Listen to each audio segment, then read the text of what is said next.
Thank You, Amu by Ogi Mora.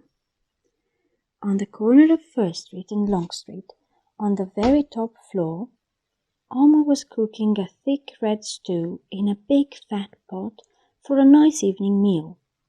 She seasoned and stirred it and took a small taste. "What a delicious stew," Amu said. "Tonight's dinner will surely be the best I've ever had." With that, Amu put down her spoon and went to read a book before supper. As the thick red stew simmered on the stove, its scrumptious scent wafted out the window and out the door, down the hall, toward the street, and around the block until knock, knock, someone was at the door. When Amu opened it, she saw a little boy. "Little boy," Amu exclaimed, "what brings you to my home?"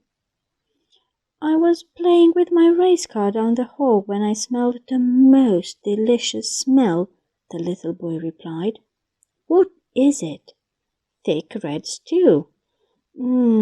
Stew," he sighed. "That sure sounds yummy." Amu thought for a moment. She was saving her stew for dinner, but she had made quite a bit. It would not hurt to share. "Would you like some?" The little boy nodded.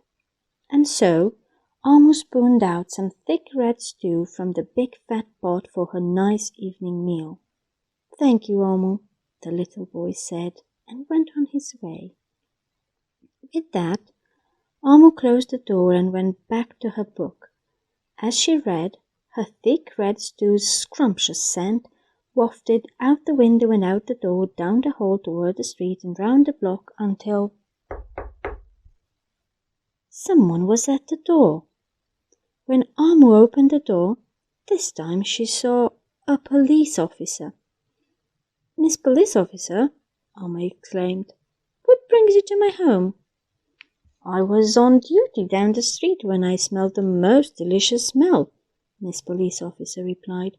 "What is it?" "Thick red stew." "Ah, stew," she said, and her mouth watered. "That sounds mighty tasty." Amu thought for a moment. There was still enough to share. "Would you like some?" The police officer nodded. Once again, Amu spooned out some thick red stew from the big fat pot for her nice evening meal. "Thank you, Amu," the police officer said, and went on her way. And so, for the second time, Amu closed the door and went back to her book. Sure enough, as she read, her thick red stew's scrumptious scent wafted out the window and out the door, down the hall towards the street and around the block until again someone was at Amu's door. This time, when she opened it, she saw a hot dog vendor. "Mr. Hot Dog Vendor," Amu exclaimed, "what brings you to my home?" "I was selling my hot dogs down the block when I smelled the most delicious smell," Mr. Hot Dog Vendor said. "What is it?" "Thick red stew."